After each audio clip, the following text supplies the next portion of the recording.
ഞാനൊരു stir fry ഉണ്ടാക്കാൻ പോവാണേ. എന്ന് വെച്ചാൽ നമ്മുടെ നാടൻ മെഴുക്ക് പുരട്ടി. അതിന് റൊമാനോ ബീൻസ് ഞാൻ ഫാമിൽ പോയി പറിച്ചുകൊണ്ട് വന്നത്. അത് പൊളിച്ചെടുക്കാൻ നല്ലൊരു പണിയായിരുന്നു. പൊളിച്ചെടുക്കുന്നത് കുറേ ഉണ്ടായിരുന്നു. കളർ കണ്ടില്ല, എന്ത് ഭംഗിയാണ് കാണാൻ. ഇതിൻ്റെ ഉണങ്ങിയത് കിട്ടുമേ. ഇത് ബീൻസ്, ഈ ബീൻസും ആ ഫാമിൽ നിന്ന് തന്നെ പറിച്ചതാണ്.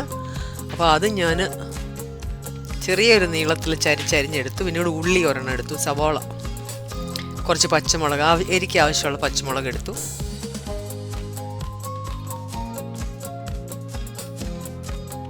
അതെല്ലാം കൂടി ഒരുമിച്ചിട്ടിട്ട് ഇരുമ്പ് ചീനച്ചട്ടിയിലോട്ടോ വല്ലതും വെളിച്ചെണ്ണ ഒഴിച്ചിട്ട് അതിലേക്ക് ഈ അരിഞ്ഞതെല്ലാം കൂടി ഇടുകയാണേ. ഉള്ളിയും പച്ചമുളകും ബീൻസും റൊമാനോ ബീൻസും എല്ലാം കൂടി ഇട്ട്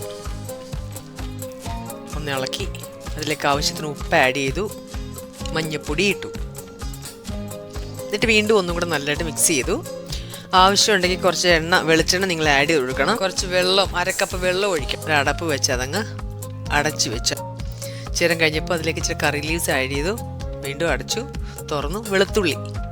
വെളുത്തുള്ളി ഞാൻ ഒന്ന് ചതച്ചേച്ച് കുഞ്ഞു കുഞ്ഞായിട്ട് അരിഞ്ഞിട്ടു. പിന്നെ കുറച്ച് എരി വേണമെങ്കിൽ ഓപ്ഷണലാണ്, ചില്ലി ഫ്ലേക്സും കൂടി ആഡ് ചെയ്യും. ഉപ്പൊക്കെ നിങ്ങൾ നോക്കണം ഇടയ്ക്ക്. കണ്ടോ, പെട്ടെന്ന് റെഡി ആയില്ലേ ഒരു മെഴുക്കുവരട്ടി. നല്ല ടേസ്റ്റി ആയിട്ടുള്ള മെഴുക്കുവരട്ടിയാണ്, ഹെൽത്തിയാണിത്. ഇതിൻ്റെ ഉണങ്ങിയത് കിട്ടും, റൊമാനോ ബീൻസ്. അങ്ങനെ കിട്ടുവാണെങ്കിൽ കുതിർത്തേച്ച് ഉണ്ടാക്കി നോക്കും, നല്ല ടേസ്റ്റാണ്.